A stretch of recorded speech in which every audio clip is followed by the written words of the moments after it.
Hey everyone, tonight we're stepping into the shadowy corridors of royal history where velvet cloaks conceal festering wounds and even a golden crown can't mask the stench of rot rising day and night from the body of England's most powerful king. Just imagine a king who could order executions with a mere nod, yet was helpless as his own flesh decayed day by day, right there on the throne. His enemies couldn't defeat him. His courtiers were so terrified they barely dared to breathe.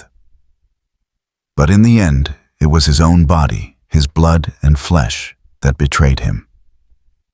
And you know what? The more you listen, the more you'll realize you probably wouldn't survive a single night in that palace. So before you get comfortable, take a moment to like the video and subscribe, but only if you genuinely enjoy what I do here. And hey, leave a comment to let me know where you're listening from and what time it is where you are. Now dim the lights, maybe turn on a fan for that soft background hum, and let's ease into tonight's journey together. No one could have imagined that the mighty king who once struck fear across all of Europe would end his life as a breathing corpse. Henry VIII sounds familiar, right? The king with 6 wives, the founder of the Church of England. But history books have gone too soft on him, because the truth is far more horrifying. In his final years, he was no longer the dashing young man on horseback you've seen in old portraits. No. He was a decaying body kept alive by pulley-lifted chairs, with legs so ulcerated that servants had to draw lots to decide who'd be unlucky enough to get near him. His body wasn't just obese, it was a medical catastrophe. His waistline wider than the average man's height at the time. The ulcers on his legs never healed, oozing pus-rotting flesh and making the air around him as thick as a crematorium. They say if you stepped into the room he occupied, you either covered your nose with a perfumed cloth or vomited on the spot. But that was just the outside. Inside his mind, Henry was spiraling into darkness. A jousting accident in 1536, which left him unconscious for hours, might have been the turning point. Modern doctors believe he suffered a traumatic brain injury. And after that, he wasn't a king, but a paranoid, tyrannical ghost of himself. No one dared say he was sick. Even suggesting perhaps your majesty should rest could be seen as treason. And when a man believes himself to be divine, yet can't control his own bowels, you know this is no longer a dynasty, but a historical tragedy decaying in real time. The closer Henry came to death, the more he became a living monument to decay, not just of a body, but of an entire empire built on fear and absolute power. He couldn't walk anymore. The legs that once carried him to battle were now 2 rotting masses. To move him around the palace, they used a special chair with wheels and pulleys to drag him from one room to another. But the most grotesque part was what he left behind. Chunks of flesh dripped from his body. The leg ulcers were no longer wounds. They were gaping pits of pus endlessly leaking the stench of death. Servants had to walk behind him with thick cloths wiping what he left on the marble floors. And they wiped not out of reverence, but horror. Henry, the man who once made the church kneel, could no longer control his bladder or bowels. Accidents happened daily. And with each passing day, royal dignity sank deeper into an unspoken pit of shame. No one was allowed to look at him too long. No one dared ask how he was feeling.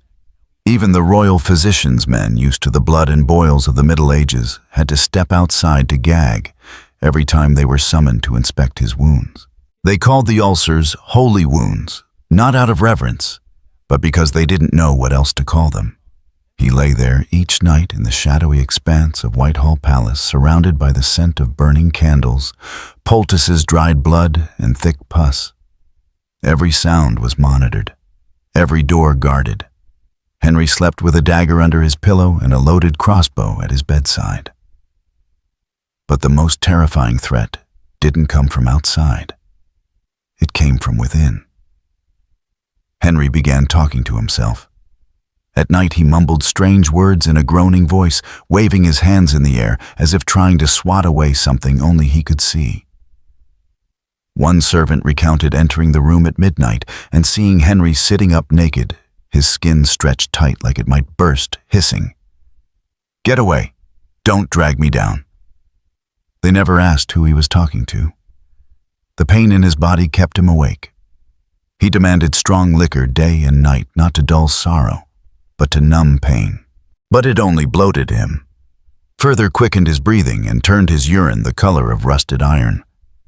In his final days, he was nothing more than a rotting slab of flesh, still seated on the throne, still signing decrees, still threatening death to those who defied him, but no longer a man. The servants whispered and called him the crowned corpse. And then at last, death came, but not gently, not peacefully, not like a king closing his eyes in serenity. It came like an explosion. When Henry died, his body had swollen so grotesquely that no one dared approach to check for a pulse. His skin stretched taut like a drum, glistening like boiled pig's flesh, oozing a foul mixture of sweat, blood, and pus. They wrapped the corpse in layers of cloth, encased the coffin in lead, and sealed it tightly with large nails. They believed this would be enough to preserve the body on its journey from London to Windsor. But they were wrong. Along the way, in the damp spring air, toxic gases from his decaying body built up inside the sealed coffin. And then, as recorded in the most horrifying accounts by contemporary chroniclers, the king's coffin exploded. The lead casing burst open. The burial shrouds tore apart. His remains, what was left after days of rot, splattered across the royal hearse. The stench was so unbearable that the procession had to stop, and attendants used buckets, rags, and even iron spoons to clean it up. Some swore they saw stray dogs licking the blood and flesh that had leaked from the broken coffin along the road.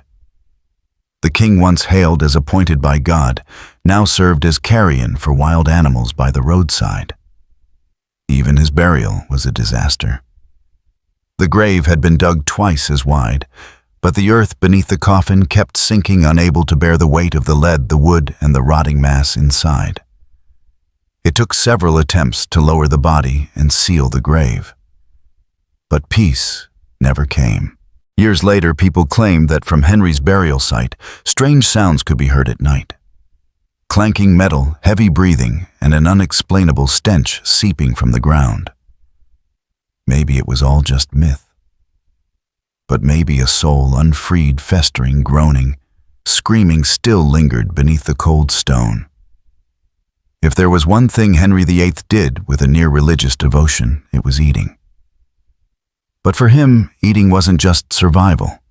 It was ritual, a declaration of power, and at times, madness. Henry didn't eat to be full. He ate to dominate. A normal day in a Tudor palace never began with a few slices of bread or some thin gruel. No. The king's breakfast might consist of an entire roasted chicken cheese-covered pies, eggs boiled in fresh milk, sausages stewed in Eastern spices, and wine. Lots of wine. Henry never drank water, believing it was far too ordinary for royal blood. Lunch. That was a parade of flesh and fat. A whole suckling pig. 3 types of fish. Numerous birds, swans, pheasants, even peacocks stuffed with spices and roasted with their feathers on for grandeur. Some days Henry devoured up to 14 main courses, not including side dishes, soups, sweet pastries, and sugared fruits imported from Venice. And dinner was when the full madness of his appetite was unleashed. In the grand hall, blazing with candlelight, hundreds of courtiers stood solemnly. And at the center, seated upon a carved oak throne, was he, King Henry the Giant, looming behind a long table, piled high with mountains of food. The feast began with ritual. Each dish was presented, tasted, and then waited upon. Every item had to undergo 3 poison tests, once by the head cook, once by the kitchen overseer, and finally by the chief taster, chosen from among the young nobles, preferably those least favored at court. But Henry still wouldn't eat right away. He ordered the tasters to stand for 30 minutes, unmoving silent. If anyone showed signs of dizziness, labored breathing, or, God forbid, vomited the entire tables, contents would be thrown out at once and the cooks interrogated for attempted regicide.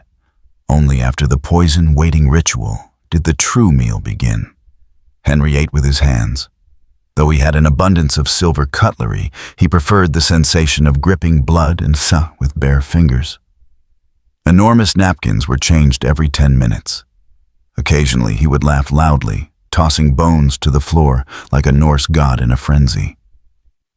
Once he consumed an entire roasted swan, then downed 3 goblets of mead and requested a dish of spiced red deer heart, believing it would make him a better hunter the next day. Sound absurd? Perhaps. But for Henry, eating wasn't mere indulgence. It was a kind of magic. He believed every dish carried its own energy.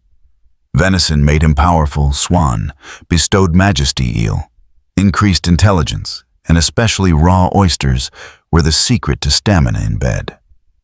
Thus the foods he consumed most weren't necessarily the finest, but those he believed were enchanted. Henry's palace was a massive food factory. Over 200 cooks divided into 33 teams. Each day, they prepared around 800 dishes, not including snacks, wine, and tonics. Cattle were slaughtered en masse. Chickens, birds, rabbits, fish gathered from across the land. Some rural areas had to raise taxes just to supply enough provisions to the royal household. Food overflowed. There were no refrigerators. The smell of raw meat, boiling fat, and simmering bones drifted through the halls. And don't forget, most of this food was merely presented, then discarded. Because Henry only ate the heart of the feast, the rest was off limits to the court unless specifically permitted. Do you think he stopped when his body began to rebel? Not at all. When his weight exceeded 180 kilograms, when he couldn't walk a few steps without gasping. When the ulcers on his legs turned black and wept, he kept eating. Advised to reduce red meat, he immediately issued a decree. No one is to mention vegetables in the palace again. Turnips, onions, barley. The humble foods of commoners were strictly banned from the royal table. He believed peasant food was a sign of weakness, and he who claimed to be God's appointed believed that one chosen by God cannot fall ill from eating, an arrogance that became a slow suicide by silver knife and fork. In his final days, when his breath had grown heavy as stone and his sweat oozed like hot oil, the servants were still required to present his dinner as usual. Not because he was still hungry, but because if they didn't, someone would be executed for offending the royal body. And so, with his last breaths, Henry still held a piece of salted pork between his lips. Blood from his necrotic gums, mixing with grease, quietly dripping down his chin. It was no longer a feast. It was a ritual of self-sacrifice. You know what's more terrifying than a tyrant king? A tyrant king going mad inside his own mind. And that was Henry VIII. As death drew near, the fear didn't come from enemies, not from the Pope, not from war. It came from everyone. Everyone was suspect. Everyone could betray him, even his own children. Each night, Henry slept in a room locked from the inside, where every flagstone had been checked to ensure no weapons could be hidden. He didn't sleep in an ordinary bed.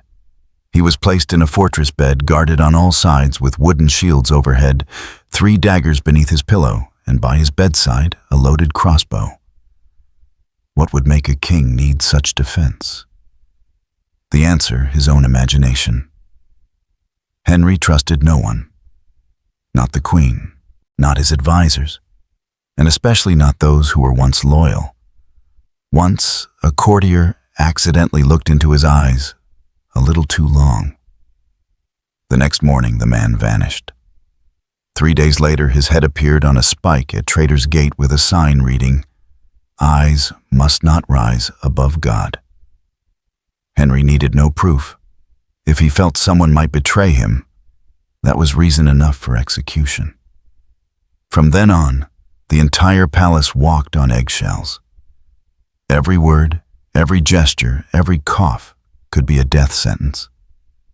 But that was just the surface.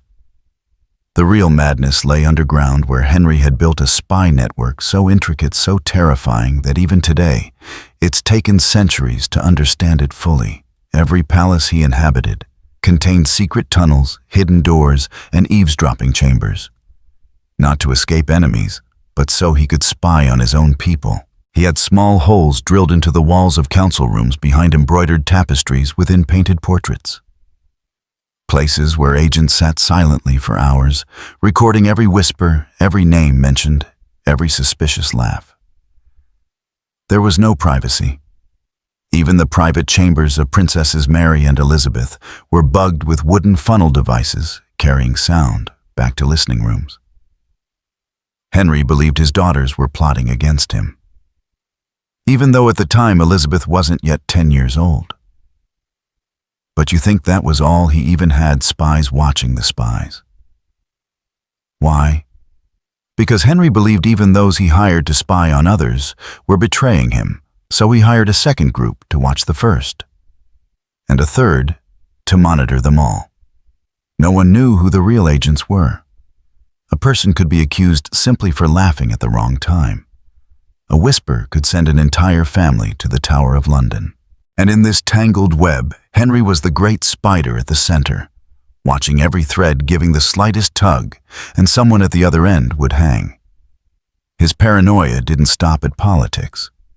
It spread to food. Remember the royal tasters? At first they were there to prevent poisoning, but later, Henry had an entire sealed kitchen, constructed dungeon-thick walls, armed guards at the doors, and each dish had to pass through 5 stages of inspection, including checks for salt and water. One day, he flew into a rage because he thought the venison stew tasted off. The result? The entire kitchen staff was beheaded just to replace the cook. The peak of this madness came in a horrifying decree during his final year. Thoughts of treason are treason. In other words, even if you hadn't done anything, hadn't said a word, if you were merely suspected of having ill intent, you'd be executed preemptively. No proof needed. Just His Majesty's intuition. And so the Tower of London was never empty. Some died over a joke. Others were executed for wearing the wrong color. All of England lived under an invisible terror. And Henry VIII, within his magnificent palace, became the loneliest man in the world. In his final days, he ordered that no one was to enter his room without written permission signed by him personally. But his hand trembled, his vision blurred, and each signature took nearly 15 minutes to complete. So he signed nothing. He just lay there alone in the dim candlelight, surrounded by knives, crossbows, guards, and the echoes from the listening holes that he himself had installed. What was echoing inside his head then, no one knows. Only this: a man who once ruled a kingdom was now imprisoned within his own delusions. If you think royal love is a fairy tale, then Henry VIII's first marriage will wake you up slowly, painfully, and unforgettably. Her name was Catherine of Aragon, a Spanish princess, a woman with a heart of iron wrapped in the soft skin of patience. And she was the only one of Henry's 6 wives whom he married for true affection. Or at least it seemed so at the beginning. Catherine was no stranger to the English court. Before marrying Henry, she had been the wife of his brother Prince Arthur. But Arthur died young, just months after the wedding. To preserve the political alliance between England and Spain, Catherine remained in England, living quietly as an unnamed widow. And then Henry arrived. Youth, power, passion. Henry, then only a young prince, was captivated by Catherine not just for her beauty, but for her strength, intelligence, and the way she looked him in the eye without bowing. In an age when women were expected to whisper, Catherine spoke as an equal. Henry married her, and the entire kingdom celebrated. She became Queen of England, and in those early years, their love was truly beautiful. Henry called her "my rose without thorns." They played chess, rode horses, sang together. Catherine bore several children, but only one survived Mary, who would later become Bloody Mary. But to Henry, a daughter was not enough. The king needed an heir, a prince, to secure the Tudor dynasty. And as Catherine continued to suffer miscarriages or lose children shortly after birth, Henry's love began to fade, replaced by disappointment, anger, and finally contempt. Henry was not the type to accept failure, and to him the absence of a male heir meant it was his wife's fault. He began to believe that his marriage was cursed by God. Because Catherine had once been his brother's wife, he convinced himself he had violated divine law. Even though the Pope had granted a special dispensation to legitimize the marriage, Henry told himself, "God is punishing me with barrenness." And so, the hunt began. Not for deer, but for a new wife. Henry demanded the Pope grant him an annulment, calling it a holy dissolution. But the Vatican refused. That's when Henry snapped. He founded the Church of England, broke from Catholicism, and declared himself the supreme head of the national religion, all so he could divorce his wife by his own authority. An act that changed the course of history. But for Catherine, it was the beginning of a personal hell. She was stripped of her title, no longer called Queen, but Princess Dowager of Wales. She was removed from the palace and completely isolated from her daughter. Every time Catherine requested to see Mary, the letters were thrown into the fire. Henry, who had once sworn to love her for life, grew colder than stone. He never read her letters, never sent word, and forbade anyone at court from speaking her name in his presence. Catherine spent her final years in a damp castle with no heating, no friends, and no news of her child. But she kept writing, kept praying, and still called Henry her husband. She never accepted the divorce. In every letter, she still signed her name, Catherine, the only lawful wife of King Henry. When Catherine was dying, she wrote one final letter to him. In it, she did not curse, she did not blame. She simply wrote, "My love for your majesty has never waned. I pray that my soul may find rest granted by God. And I pray that your majesty may live long and reign justly." Henry never replied. He didn't even attend the funeral.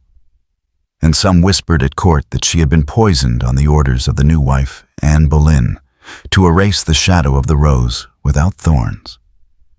Whether true or not, Catherine's death closed a searing chapter in Henry's life and opened the gates to even darker tragedies yet to come. And now you know, not every queen is buried in glory. Some die cold alone, forgotten, even if they were once a king's first love. If Catherine of Aragon was Henry's first love, then Anne Boleyn was the storm, seductive, dangerous, and ending in blood. Anne was not a princess. She didn't come from noble royal lineage. She was merely a young noblewoman who had studied in France, known for her deep black eyes, sharp intellect, and a way of speaking that made men both afraid and desperate. When Henry first met Anne, she rejected him. Yes. While every other girl bowed and trembled, waiting for the king's gaze, Anne held her head high. She didn't want to be a mistress, didn't want to become a plaything of power. And that made Henry obsessed. He pursued her like a starving beast, sending handwritten letters, composing love poems, offering jewels, silk castles. But Anne still said no until he promised to marry her and make her queen. And so for one woman, Henry split the entire kingdom of England from the Catholic Church. A country changed its faith. A pope was defied. And a new queen was crowned not by blood, but by beauty and cunning. Anne ascended the throne under hostile eyes. The people hated her, calling her the witch, the usurper. To them, Catherine was the rightful wife, and Anne was merely a ghost intruding upon sacred vows. But Henry didn't care. He was infatuated with Anne, jealous of every man who looked at her. He worshipped her like a living goddess. He gave her the title Marquis of Pembroke, unprecedented for a non-royal woman. He held her hand in public, called her my last joy. And then Anne became pregnant. The entire court held its breath. This would legitimize everything. If the baby was a boy, all debates, all division, all religious conflict, it would all be forgiven. The day the child was born, heavy rain poured. Crowds gathered beneath the castle awaiting news. But when the doors opened, they heard 3 words. It's a girl, Elizabeth. Not a prince, not a guarantee of succession, not the savior of the dynasty. Just a red-faced baby girl crying in the arms of a mother who had just transformed from goddess to political burden. Henry smiled weakly. But inside, doubt began to creep in. Anne didn't know or refused to know. She remained defiant, still debated in court, still refused to bow like Catherine had. But what once made Henry fall in love now began to irritate him. 2 miscarriages followed. Henry grew distant, returned to former lovers, sought new eyes, new skin, new scents. And in that time, Anne began to understand being the king's wife was not the same as being the king's love. Catherine had written pleading letters. Anne fought. She tried to win favor with nobles, built alliances, kept her daughter close. But to Henry, her every move began to reek of scheming. One day she gave a gift to her personal musician, Mark Smeaton. Rumors began to spread. Then one evening, Henry didn't look at her during dinner. The next day, soldiers stormed her chambers. Anne was arrested for adultery, not just with one man, but with 5, including her own brother. She was imprisoned in the Tower of London. Every morning she heard the sound of hammers and anvils preparing the execution scaffold. She knew Henry had already chosen his next wife, Jane Seymour, and she was merely an obstacle. At her trial, no one dared speak in her defense. Every word had been predetermined. Mark Smeaton was tortured until his body broke and he confessed to relations with the Queen. The others followed. One was merely a servant who brought water. All were sentenced to death, including her brother. And Henry, who once called her the rarest flower in all of Europe, never visited her, not even once. On the day of her execution, Anne wore a black dress and a white hood. She stepped into the courtyard of the Tower of London with a calmness that chilled onlookers. Every step was as light as if she were walking into church. Though people screamed, wept, she simply bowed her head and gave her final words. I come here not to argue. I pray God have mercy on my soul, and I humbly beseech the king to live long. The blade fell. Her eyes remained open. Henry received the news, then rode out to marry Jane Seymour the very next day. No funeral, no flowers, no songs. Anne was buried hastily in an unmarked grave beneath cold stone. Some whispered that after that night in Greenwich Palace, Henry once awoke at midnight, saying someone was standing beside his bed, long black hair, hands wrapped around her neck, unblinking eyes. No one dared ask what he had seen, because sometimes traitors don't fear ghosts. They fear their own memories. After the whirlwind named Anne Boleyn, the English court entered a quiet moment like a shallow breath before the next storm. And in that stillness, a woman entered Henry's life, not dazzling like Anne, not strong like Catherine, but a soft, gentle, silent figure.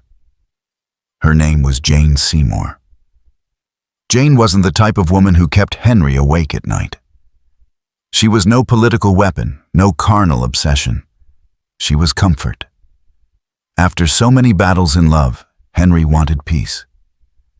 And Jane, with pale eyes and a voice soft as morning mist, gave him that. She didn't argue, didn't resist, didn't ask questions, and most importantly, she promised to give him a son. Henry married Jane just 11 days after Anne Boleyn was executed.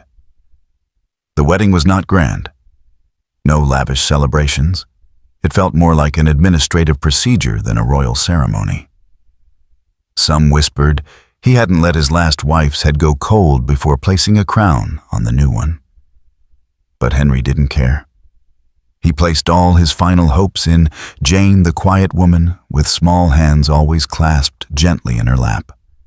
Jane had no stains on her record, no former lovers, no suspicious brothers, no secret letters. She was a blank page, and Henry, after all the chaos, wanted to rewrite his life upon it. And then Jane became pregnant. The entire kingdom held its breath. She was placed in complete seclusion. No strenuous movement, no bad news. Every meal, every hour of sleep was carefully monitored. Henry issued orders that no one was to upset Jane, not even by accident. He visited her daily, stroked her belly, placed his ear against it to hear the heartbeat. He ordered the birthing room to be entirely refurbished, imported medicines from abroad, and prayed in the chapel every night. Henry, the man who had sentenced hundreds to death, now trembled like a boy at the thought of becoming a father, finally to a legitimate son. And then on a cold October night, Jane went into labor. The birth lasted 3 days, 3 days of agony, blood, and screams. Jane grew weaker, her pulse faded, cold sweat poured down her body, but she did not give up. She knew she couldn't die before giving Henry what he had longed for. And at last, she gave birth to a son. His name was Edward. Henry wept. The entire palace erupted with joy. Bells rang, fireworks lit up the night sky. Henry named the child Hope of the Kingdom and called Jane the only true wife. He forgot Anne, forgot Catherine, forgot everything that had broken before. He thought, at last I have everything. But then just a few days later, Jane developed a fever. She did not recover as expected. The bleeding didn't stop. The wounds wouldn't close. Her body trembled, her gaze distant. The smell of burned herbs mixed with thin blood, and the doctors whispered among themselves, faces pale. Henry ordered priests to pray through the night. She lay there holding the swaddled infant, too weak to lift him, only able to touch lightly, as if afraid of breaking something precious. Then she called Henry's name, but he could not enter. Henry couldn't bear it. He who had beheaded wives, executed friends, and judged the fate of thousands, couldn't watch the only wife he did not hate die before his eyes. And the next morning, Jane died, just 12 days after giving birth to Edward. The entire nation fell into mourning. Henry wore black for 3 months, something he had never done for any other wife. He didn't remarry immediately. He kept a small portrait of Jane in his bedroom and placed it beside his son's image every night. He ordered that Jane be buried in the royal chapel at Windsor. And many years later, when he was nearing death, Henry made one final request: bury me beside Jane. Later generations called her the luckiest wife for being the only one to give birth to a prince and not be killed by the king. But think about it. What kind of luck is it to die from a torn uterus and sepsis just days after fulfilling a king's idea of a wife's duty? What kind of luck is it when your name is remembered only because you died at the right time? Jane never lived long enough to see her son become king. Never lived long enough to witness Henry spiral into paranoia and decay. She was a white flower blooming at just the right moment, then wilting in silence. And perhaps that is why she was the only woman Henry never raised his hand against. After Jane Seymour's death, Henry VIII became like a hollow mountain, majestic on the outside but empty within. He had a son, Prince Edward, but had lost the only wife he ever wept for. Henry no longer wanted to love anyone. But the kingdom needed a queen. Edward needed a stepmother. And more than anything, Henry needed a new political alliance to keep the throne steady amidst religious storms. And so, portraits were sent. In those days, royal love didn't begin with a glance, but with a brushstroke. Artists traveled across Europe painting the faces of princesses who might become the next Queen of England. And among the dozens of portraits one face made, Henry paused longer than the others. Anne of Cleves. She was a princess from the Duchy of Cleves in modern-day Germany, with gentle brown eyes, high cheekbones, and a certain safe quality. Not dazzling, not seductive, but plain kind, exactly what a weary Henry seemed to need. And so he chose. Marry first, meet later. The day Anne set foot in England, the winds were strong. Henry, eager as a child, decided to disguise himself as a commoner and rushed to Dover to create a romantic surprise. He entered Anne's room unannounced, without ceremony, only to find a woman who looked nothing like the portrait he had seen. Not radiant, not refined, no spark. Henry stood there confused. Anne didn't understand what was happening. She had never been taught how to seduce, didn't know the precise angle to bow, wasn't skilled in dancing or the artful conversation of French ladies. And so Henry was disappointed immediately.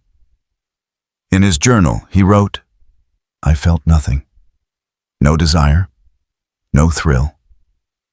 I felt as though I had been deceived by a pretty picture." But it was too late. The wedding had been arranged, political alliances signed. The ceremony had to proceed. Henry married Anne, but never slept with her. He avoided her. He complained. And after just 6 months, Henry made a decision no king had ever made, before an annulment on the grounds of incompatibility in the bedroom. A strange reason. The court was stunned.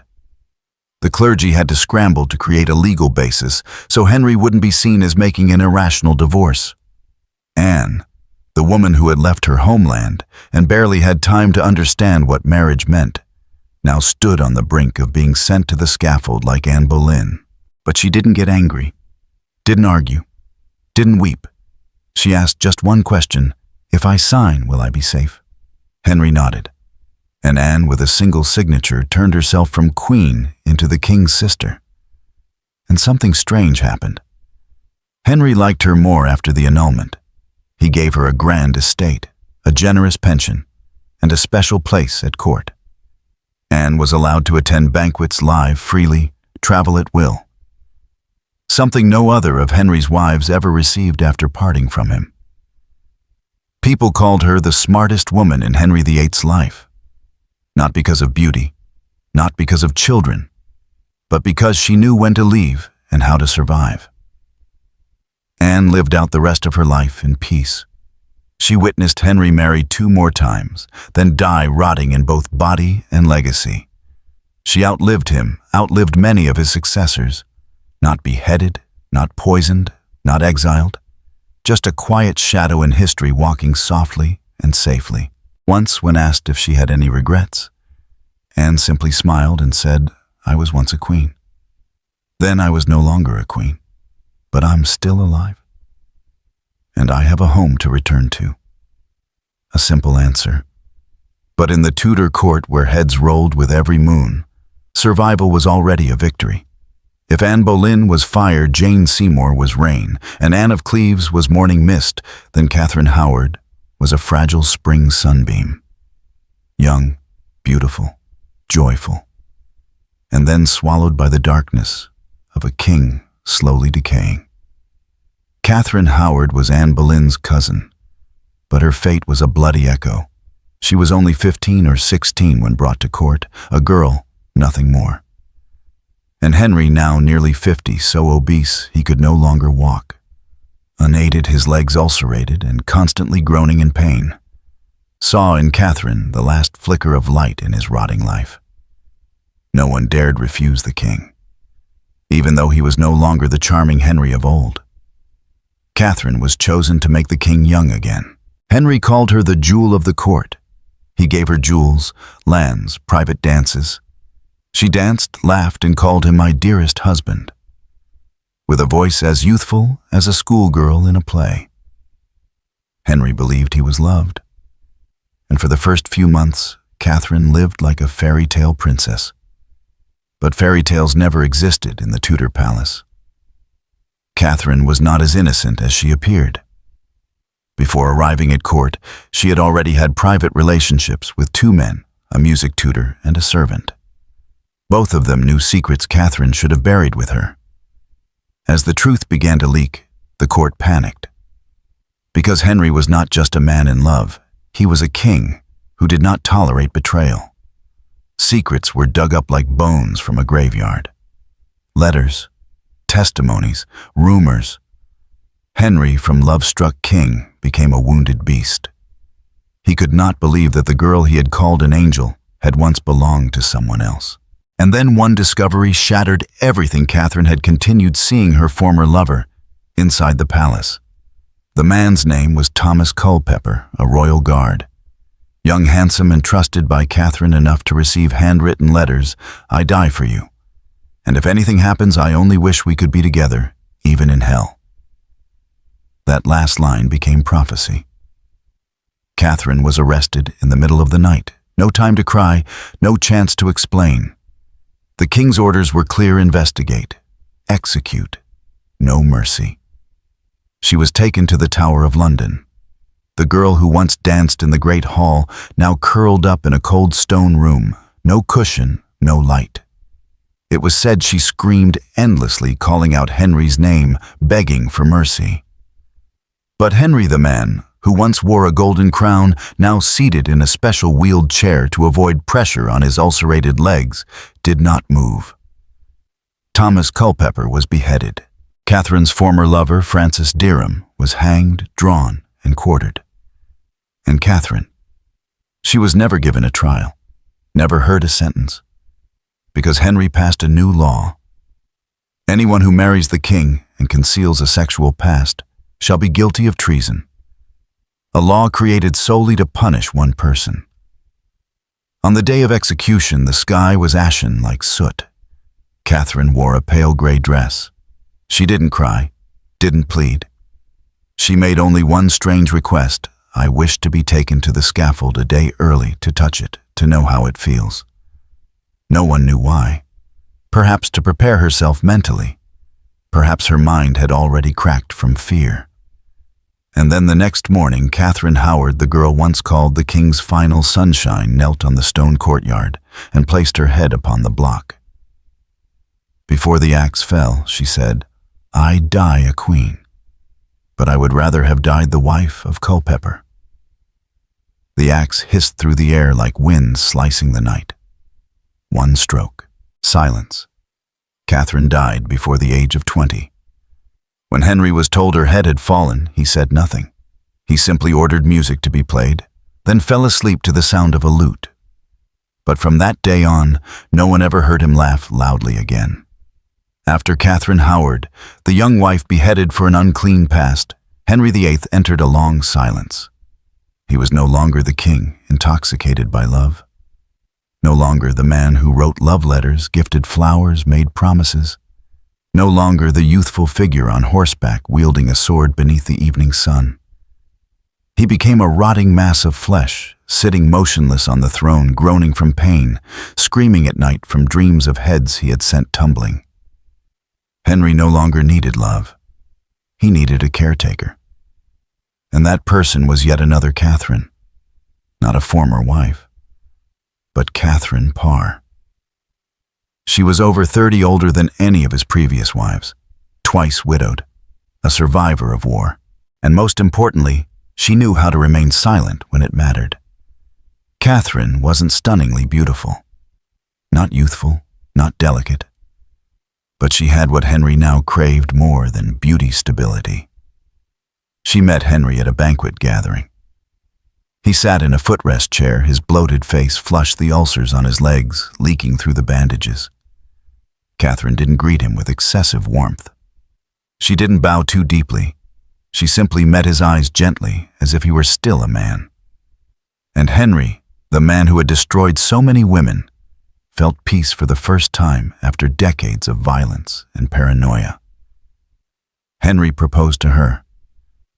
Catherine didn't answer immediately, because she was in love with someone else. Thomas Seymour, Jane Seymour's brother. A young nobleman, handsome and kind. But when standing between love and survival, Catherine knew what to choose. Ever since Anne Boleyn, every woman in the kingdom understood refusing the king's proposal could mean refusing your own breath. Catherine agreed. and became the sixth wife of Henry VIII. But she was not just the nurse of a sickly old king.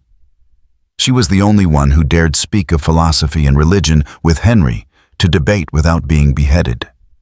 She knew when to be silent, when to speak, when to soothe, and when to remind.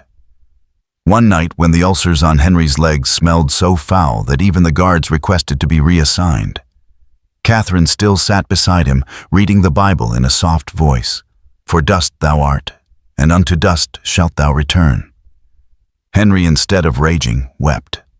Catherine had no children with Henry, but she cared for his 3 children as if they were her own, Mary Elizabeth and Edward. Especially Elizabeth, the child who had once watched her own mother, Anne Boleyn, be executed. It was Catherine who instilled in Elizabeth ideas, education, and moral character, shaping the girl who would become one of the greatest queens in history. And yet, no matter how wise, Catherine could not escape the storm of Tudor. A circle of close advisors at court disliked her. They believed she meddled too much in religion, was too close to Henry, and most concerning, too affectionate with Elizabeth. They secretly arranged to trap her for heresy, a charge that could lead straight to the scaffold.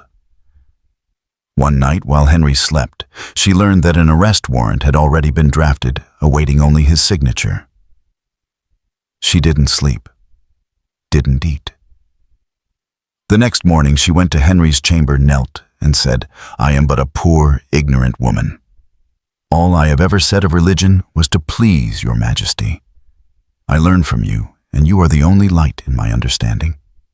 Henry was silent for a long time. Then he tore up the warrant. The next day, when the guards arrived to arrest Catherine, the king shouted, "Too late. My queen has defeated you with wit, not daggers." Catherine survived, and she lived long enough to bury the very man who had buried 5 wives before her. Henry died in 1547, rotting on the throne, his breath foul, his gaze cloudy, his flesh decaying, a crumbling symbol of absolute power. Catherine did not weep loudly. She only bowed her head and whispered what no one else dared to say. All power ends in silence. After Henry's death, Catherine married again, this time to the man she had once loved, Thomas Seymour. It seemed like a happy ending, but it wasn't.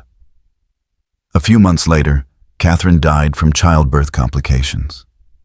Her heart broke not because of Henry, but because the man she had once loved had changed, grown cold and opportunistic.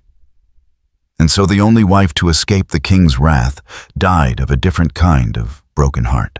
And those were the 6 women, 6 names, 6 fates orbiting one man, Henry VIII, the man who tore England from the church, the man who rewrote laws to legalize his own desires, the man who raised women to the throne only to behead them when his heart shifted. Catherine of Aragon, the first wife cast aside, who died alone in a cold castle, still calling him my beloved husband with her final breath. Anne Boleyn, the woman who changed the dynasty, seductive and dangerous, but lost her head to whispered lies. Jane Seymour, gentle patient who died after giving him a son and became the only one Henry wished to be buried beside. Anne of Cleves, the fake wife who survived through wit, gave up the crown but kept her life stepping out of history with a wise smile. Catherine Howard, innocent young, playing with love in a court full of fangs, and lost her head on the stone courtyard before reaching 20. And Catherine Parr, the final wife, the only one who survived, the one who lulled a monster to sleep only to later die because of the man she once loved. 6 wives, 1 king. And in the end, what remained was not power, not gold, not thrones or titles, but rot. Henry VIII, the man who once commanded an entire kingdom to change its religion, ended his life in a decaying body wrapped in cloth, exploding in his coffin, with stray dogs licking his blood on the road to his final resting place. Even his death did not allow people to forget.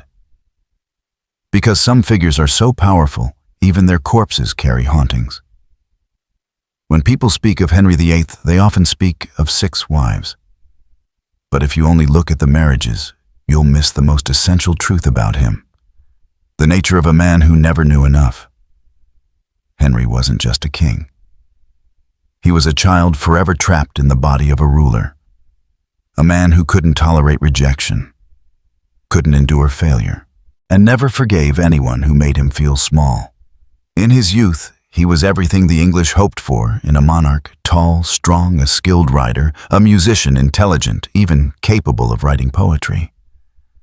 But then all that brilliance slowly melted away, like a mask stripped by time and pain.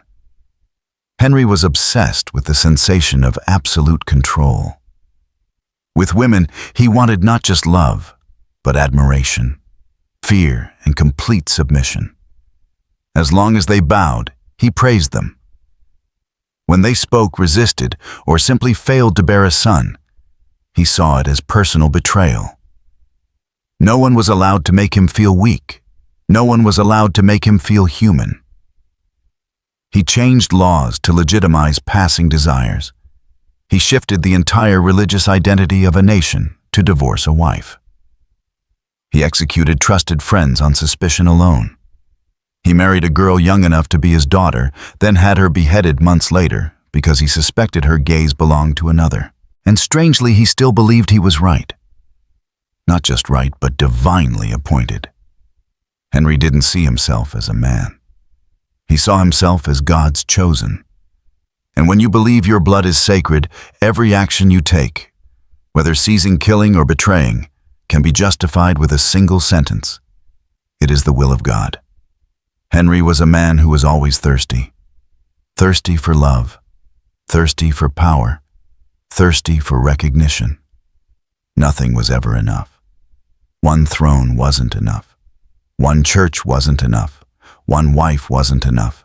6 might not have been either. One son wasn't enough. Because he never fought the real enemy. His enemy was always in the mirror. When sickness came, he couldn't accept being weak. When betrayed, he couldn't accept that someone might no longer love him. When he aged, he couldn't bear that women's eyes no longer sparkled the way they used to. So he slept with daggers beneath his pillow, built secret passages, planted spies everywhere, changed wives like meals, and executed those he once kissed on the hand. He smiled when he received loyalty, but he only felt truly safe once that person was dead. There is an old French saying, "Those who don't know who the enemy is will destroy everyone." Henry didn't know who to trust, so he slowly destroyed everyone who had ever been close. Women, friends, advisors, popes, his own people. And in the end, when only bowed heads remained afraid to speak, Henry realized he had buried himself alive in hollow glory. And then death didn't come like a swift blade. It came slowly, leaking day by day, through ulcers, through groans, through rot, through the terrified eyes of his servants. His body disintegrated. But power remained until the final breath. Because to Henry, being feared was better than being forgotten. Even today, people still argue.